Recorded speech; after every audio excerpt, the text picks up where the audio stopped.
Balázs, tessék. Üdvözlöm, Csopják Ferenc vagyok, és egy barátom hívta fel rá a figyelmem, hogy ön szervez egy ilyen jótékonysági 24 órás tenisz meccset. Na most ez egy nagyon jó fórum, és én tulajdonképpen egy vállalkozó vagyok.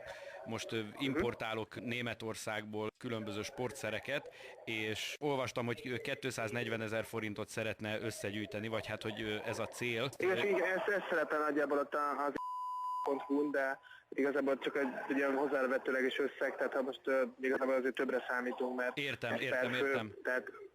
Értem, hogyne. Na most én készséggel fizetnék többet is. Annyi az egésznek a lényege, hogy nekem el kell kezdenem forgalmazni egy forradalmi ugrókötelet, és szeretném, hogyha egy adomány fejébe, akkor ezt át lehetne alakítani egy olyan 24 órás ugrókötelezésre. És oda hívnék tévét, újságot, ennek egy borzasztó nagy hírverés lenne, nyilván az én általam behozott terméknek is, ennek annyi a lényege, hogy ez egy világító kötél, tehát így jól néz ki, meg gyerekeknek, mit tudom én, és hogy egy ilyenről... Most igazság szerint itt nekem az lenne, hogy azt furcsálom, hogy ez szombaton van. Igen, na most ezért is kell nekem nagyon gyorsan lépnem, mert ezt nekem hétfőn el kell kezdenem teríteni a sportboltokba, és kellene nekem ez egy reklám. Értem. Most egy olyan kérdésem lenne, hogy nekem most 5-ig egyfolytában órám van, 5 után mondjuk olyan 5:30 felé hívjam már föl, és addig én is átgondolom az egészet, hogy lehetne. Mert itt azért picit így helyszűkében vagyunk, mert 3 darab teniszpályánk van, és a középső pályán is van oktatás 9-től 6-ig.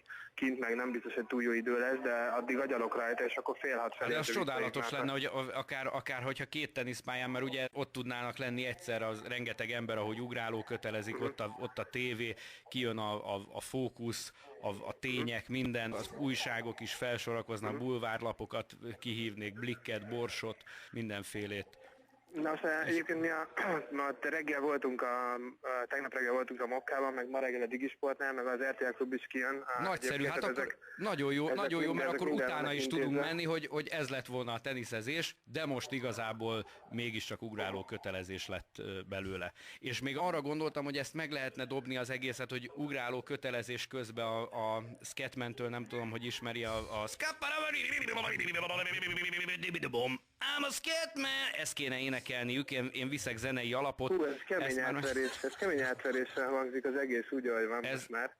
Kemény átverésnek? Hát igen, most már ez kicsit sok nekem. Nem, én ezt nagyon régóta forgalmazok sportszereket. Annyit mondok, hogy ő még a villogós teniszcipőjébe szaladgált az MTK pálya szélén, amikor én már ezzel foglalkoztam. Kemény. És, hát ez jó megszívtam. És Janklovics Péter vagyok a 89.5 Music FM-ből. Fanni kérésére hívtam fel önt, és ez természetesen jár érte az ajándékcsomag, mert... Hát köszönöm szépen. Mondom, amíg az ugrálókötelezés része volt, addig jó volt. Utána ez a Scatman-féle dolog, ez igen, gondoltam, hogy az beteszi, illetve felteszi az íre a pontot.